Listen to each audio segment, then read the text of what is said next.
Eh bien, bonjour à tous. Merci de nous retrouver sur nos vidéos. Bonjour Richard. Bonjour Patrice. Merci de nous rejoindre pour parler assez rapidement d'esprit. On peut peut-être commencer par le début, c'est-à-dire, est-ce que vous pouvez, Richard, nous parler de la marque, du début, de l'historique, rapidement? Oui, et puis avant tout, merci à la Maison Iphilique de m'accueillir. Les débuts ont été autour de 1993 avec une recherche personnelle autour de tout ce qui tourne autour des câbles, la technique, les isolants. Pendant 4 ans, j'ai fait tout un tas d'essais de façon à pouvoir comprendre exactement qui faisait quoi au niveau du câble, donc quelle était l'influence des isolants, l'influence des conducteurs, des plaquages, des épaisseurs de plaquage. Et puis, au bout de 4 ans, l'aventure a commencé officiellement en 97. 97, Ouais. donc ça fait quand même 25 ans maintenant? Et 25 ans, c'est l'anniversaire. 25 Ouais. ans, et alors donc ça se passe où? Ça se fabrique où? Vous êtes combien dans l'équipe? Donc ça se passe en Charente, Oui, à Confolens. d'accord. Nous sommes 8 dans l'équipe. Tout est entièrement fabriqué manuellement, avec des composants qui viennent des 4 coins du monde. Si vous prenez par exemple un Alpha Modulation, qui est le premier modèle en câble interconnect, il y a à peu près 11 fournisseurs. 11 fournisseurs différents Ouais, pour faire un simple alpha ouais, modulation. ouais. Qui en plus c'est pas mal parce que c'est quand même un câble qui est aux alentours des 250 euros, je crois, en modulation. Oui, c'est autour des 300 euros, je Donc crois. c'est une vraie Ouais. prouesse technique de pouvoir faire ce genre de câble à ce prix-là, Hein. made in France, quoi. Ouais, ouais, mais c'est Euh, important pour nous. ouais, tout à fait. Ben, je pense que c'est une belle reconnaissance un peu parce que les awards pleuvent depuis quelques années. Oui, En France, aux USA, et sur d'autres territoires aussi. oui, Angleterre, en Chine aussi. D'accord. Non, apparemment, Ok, on est un peu assez aimé un peu partout. ça marche. Ça nous fait très plaisir. Bah nous, on vous a rencontré la première fois, c'était en 2013. Bah, c'était sur un salon parisien. Et c'est vrai que l'aventure continue depuis 2013. Et effectivement, sur les dernières générations, les G8, les G9, donc qui sortent aujourd'hui, là, enfin ces semaines, on va dire, Mm. c'est vrai qu'on peut un peu ne plus s'en passer sur nos systèmes, on va dire, les plus haut de gamme. Il y a des choses qui se passent, c'est clair. Alors, par rapport à ces choses qui se passent, nos lecteurs nous posent parfois des questions, Aïe, aïe, alors aïe. que je vais vous transmettre. Ouh là là. Alors, c'est des questions qui reviennent de temps en temps, et puis ben, si effectivement vous pouvez leur répondre, On va essayer. on va essayer. Alors, en termes de sectionnement de gamme, donc ça va de alpha à l'esprit maintenant. Oui. L'esprit, c'est le dernier sorti qui est supérieur en gamme au Gaia. Mais donc ça fait beaucoup, quoi, hein. Alpha, bêta, kappa, Celesta, Eterna, Aura, Lumina, Eureka, Gaia, l'esprit. On a donc Oui. 10 gammes, Ouais, ça fait beaucoup. ça fait beaucoup. Ouais. Et alors, pour un peu faire comprendre la gamme à nos lecteurs, euh, où, se, où se sectionnent les gammes, où il y a des vrais steps de marqués dans la gamme, alors en HP, en module, etc. Comment c'est fait et comment est réfléchie votre gamme?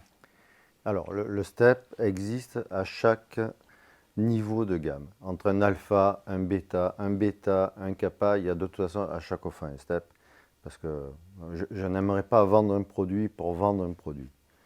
Après, tous les produits qui existent dans la gamme ont été faits euh, parce que je voulais voir jusqu'où je pouvais aller sur certaines gammes. Et est-ce que j'ai envie d'utiliser ce produit sur mon système personnel, oui ou non? Quand c'est non, il ne sort jamais. Quand c'est oui, là, le produit sort. Donc, c'est comme ça qu'on se retrouve avec Eterna, Aura, Lumina, Eureka, et que ça va aujourd'hui jusqu'à l'esprit. Et c'est l'esprit, tout le travail qu'on a fait sur l'esprit qui nous permet d'avoir développé la nouvelle gamme G9. Là. D'accord. Quand je réponds à mes clients que le premier haut de gamme chez Esprit, c'est l'Eterna, est-ce que je me trompe? Est-ce que je suis dans le vrai?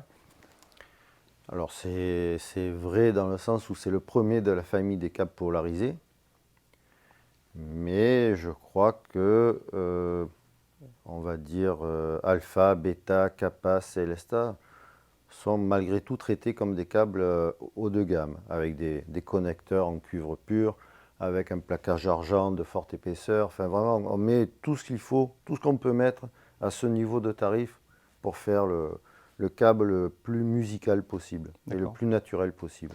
C'est donc là que je voulais vous amener, parce qu'effectivement, la polarisation qu'on trouve à partir de l'Eterna.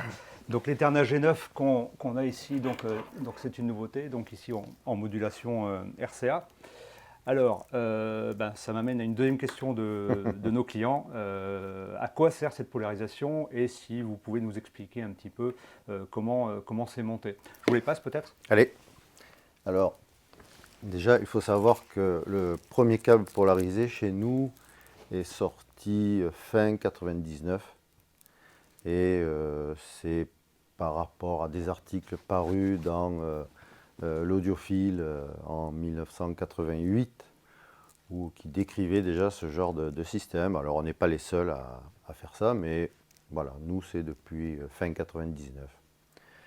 Donc il y a plusieurs façons, là on parle de polarisation des isolants.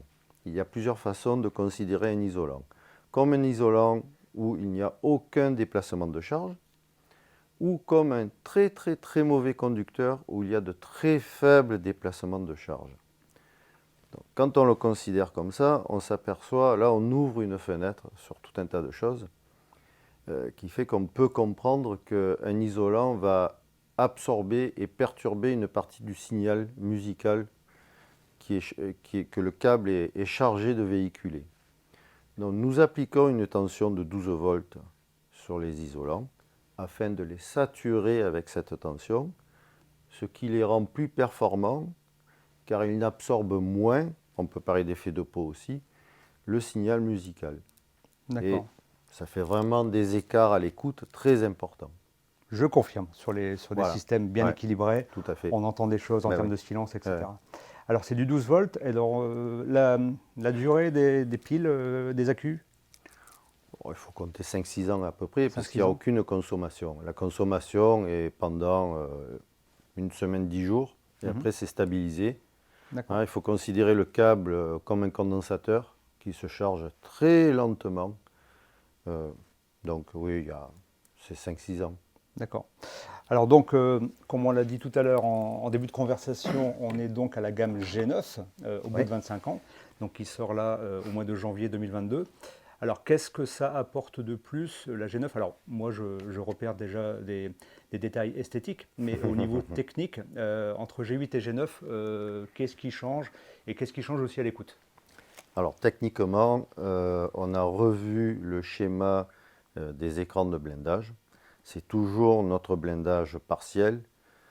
Je ne vais pas en dire trop, mais qui était flottant avant et qui n'est plus flottant maintenant. Les initiés comprendront. Et il y a le positionnement de deux isolants sur tous les câbles qui font que là on a beaucoup gagné en dynamique, en lisibilité du grave, en silence et tout en gardant ce que les gens aiment bien sur nos câbles, le côté naturel et musical. D'accord.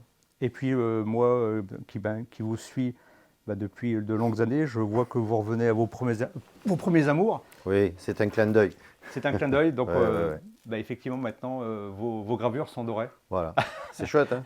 C'est chouette, c'est redevenu comme il y a Au tout 12-13 début. ans en arrière. Ouais. Ouais, au tout Ok. début. Ça marche.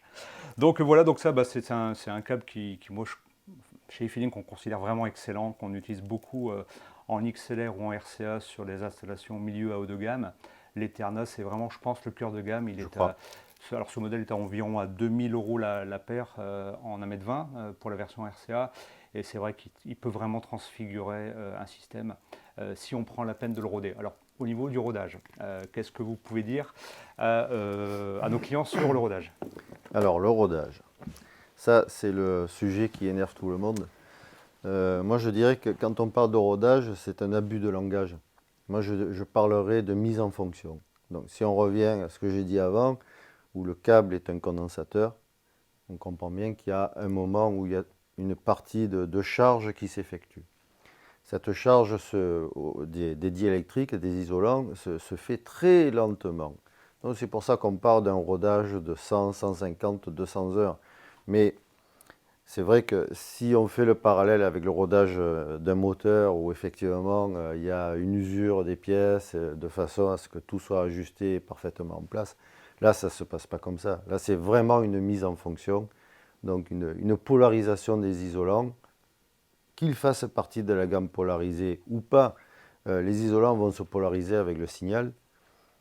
Et donc voilà, cette partie rodage, voilà, appelons-la plutôt mise en fonction. D'accord. Alors, on avait cette question parce que un bon nombre de clients, sur les premières heures d'écoute, quand on leur fait l'installation à la maison, on voit qu'il y a une certaine forme de déception et ils nous disent ben, ça ne sonne pas tout à fait comme au magasin. Et on leur dit effectivement de prendre le temps d'attendre, de savoir attendre 80-100 heures.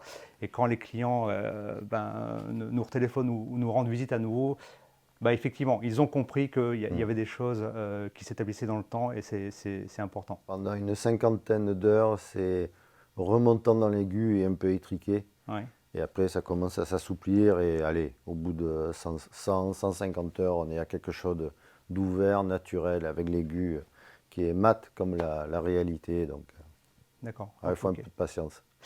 Eh bien, je crois qu'on a fait à peu près le tour pour tout ce qui est câble, on va dire, analogique. Oui. Modulation HP. Et donc là aussi, donc au mois de janvier, vous sortez des déclinaisons et des nouveautés au niveau des barrettes secteurs. Donc qui cette fois sont montées sur deux rails par rapport à l'ancienne qui était monorail. Hein. Oui. Et donc qui était déclinée en 3 versions. Oui, c'est ça. Donc vous avez Volta, Volta S et Volta Ultra. D'accord. Alors, les différences, parce que mécaniquement, extérieurement, ça ressemble vraiment, elles se ressemblent toutes. Alors là, ici, on a donc la première Volta. Donc si on doit la présenter pour la première fois, voilà, Ouais, elle arrive janvier 2022. Donc celle-ci, elle est aux alentours de 700 €, je crois. Oui, c'est 700, 800 euros. D'accord. Ok. Et la seconde qui est là, la Volta Ultra n'est pas encore sortie. Hein, donc, non, la Volta Ultra, je ne suis pas satisfait du résultat. Donc elle sortira probablement plus tard. Oui, oui. Donc Volta S, le modèle juste au-dessus de la Volta classique, donc qui elle est aux alentours de 1600 €, je crois. Oui, dans ces eaux-là. Ouais. Alors la différence essentielle entre les deux. Donc Volta. C'est lourd, hein. Ouais, c'est lourd parce que Volta S, il y a un traitement mécanique du coffret pour éviter tout ce qui est résonance. Il y a un traitement plus important au niveau filtrage, phase, terre, neutre. Le câblage interne n'est pas le même. Vous avez du 3 carrés plaqué argent dans la Volta et du 6 carrés plaqué argent dans la Volta S. Et bon, on gagne vraiment beaucoup. Il y a ce coffret métallique est là aussi pour blinder entièrement la partie secteur pour éviter que par rayonnement électromagnétique ça aille perturber tous les autres câbles. Et donc après, moi j'invite tout le monde à écouter et à faire le test. C'est ça le plus important. Exactement. Nous on a pu, je me souviens, assister dans votre laboratoire à une écoute du prototype de la Volta S. Tout à fait. On était deux et effectivement les avis étaient unanimes. On écoute un piano, on écoute une voix, il y a vraiment beaucoup plus de densité, beaucoup plus de douceur. Ouais, ça fait un gros écart. Et il y a un écart si le système le permet. Ouais, c'est ça. C'est très clair. Et qu'est-ce que vous attendez sur la Volta Ultra en complément d'écoute? Moi je veux aller vers une écoute de plus en plus naturelle et quelque chose qui permette de... Les écoutes ne doivent pas être avec des instruments virtuels. Il faut arriver à mettre la salle d'enregistrement ou le studio d'enregistrement autour des instruments. Et donc, c'est la recherche continuelle. Donc, Volta Ultra, c'est ce qu'elle permettra de gagner. D'accord. Alors, ce qui permet peut-être de finir peut-être notre discours, on va dire technique ou l'approche technique sur la câblerie secteur, parce qu'on n'en a pas encore parlé. Donc là, on a un exemple sur la table. Alors, il y a la gamme est moins large en secteur. On ne trouve Oui, pas forcément oui, toutes il les n'y en a pas. déclinaisons. Ouais. Un CAPA secteur, par exemple, ça n'existe pas au catalogue parce qu'effectivement, on ne peut pas créer de Non, 10 variations, je pense, oui, mais ça sur le sert cap à rien. secteur. Alors là, on a le plus gros de la gamme que nous, on a découvert, c'était au mois de septembre. Bah, c'est une nouveauté que vous aviez présentée, qui a été déjà un petit peu encensée dans la presse. Ouais, ouais. Et donc, on s'est empressé d'acquérir pour pouvoir effectivement écouter sur ce genre de gros systèmes. Hein. Ça ne se justifie que sur des systèmes un petit peu ultimes. Et de par le prix notamment, parce que quand on achète 6, 7 ou 8 cap secteurs à ce tarif, c'est malheureusement pas à la portée de toutes les bourses. Alors, donc là, on a le plus gros, hein, effectivement, c'est quelque chose. Le premier cap secteur chez vous est aux environs de 180 €, je crois. 180. 180, donc Ouais. c'est l'alpha. Alpha. Alors, une dernière question effectivement qui émane de nos clients, qui revient malgré tout assez souvent. Si vous pouvez nous expliquer ce que peut apporter un cap secteur, parce que moi, ce qu'on me dit, le secteur Enedis en France est de toute façon vérolé, que de toute façon dans les parois, jusqu'aux prises, on a des câbles de mauvaise qualité, mais pourquoi donc mettre sur le dernier mètre un câble de cette qualité? Mais enfin, vos clients ont parfaitement raison. Hein. On ne va pas transformer ce que Enedis nous envoie. En fait, il y a plusieurs sujets. Premièrement, derrière la chaîne haute fidélité, on a beau essayer de faire l'installation la plus propre possible, les câbles secteurs et les câbles de modulation et les câbles haut-parleurs sont toujours très liés, il y a toujours des croisements et autres. Donc notre secteur est à 230 volts 50 Hz et par rayonnement électromagnétique, il va aller polluer les câbles de modulation et les câbles HP. Donc déjà, la base, il faut que le câble secteur soit parfaitement blindé pour éviter cette pollution. Ça, c'est le b.a.-ba. C'est-à-dire que des gens qui vont investir des sommes folles dans des câbles secteurs non blindés, ça sert strictement à rien. Après, une fois qu'on a fait, allez, on va dire ce 50% du travail avec le blindage du câble, on peut aller vers qu'est-ce que va donner telle taille de brin, qu'est-ce que va donner telle quantité d'isolant, qu'est-ce que va donner cet isolant, est-ce qu'on peut influer sur le mode vibrateur du câble avec le 50 Hz qui fait macro-vibrer tout ça. Donc il y a tout un tas après d'optimisations qui font que, effectivement, il y a un gros écart entre un câble non blindé, blindé, et ce même câble blindé avec tout un tas d'optimisations, une polarisation des isolants durs ou des isolants souples. Enfin, ça fait vraiment des écarts énormes. Mais là aussi, il suffit d'écouter. Ça ne sert à rien de commencer à parler de mesures ou autres. Il faut juste faire le test et on est tous équipés de ce qu'il faut, 2 oreilles et un cerveau. C'est l'essentiel. Et je pense que c'est vraiment très important parce que on en a déjà parlé quelques fois dans vos développements, dans vos recherches. Je crois qu'à la mesure, à l'oscilloscope, il n'y a rien qui se passe, quoi. Tous les câbles vont quasiment répondre à la même réponse. Et c'est vraiment l'oreille qui fait qu'on peut aller plus loin que les mesures.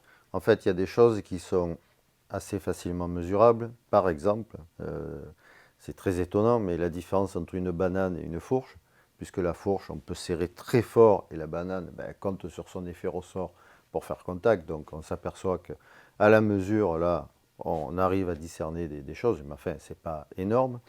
Il y a ce genre de choses. Par exemple, après, l'impédance caractéristique de câbles numériques, là, effectivement, on va avoir une déformation du front d'un signal carré ou autre, mais voilà, après, il n'y a plus grand-chose de mesurable.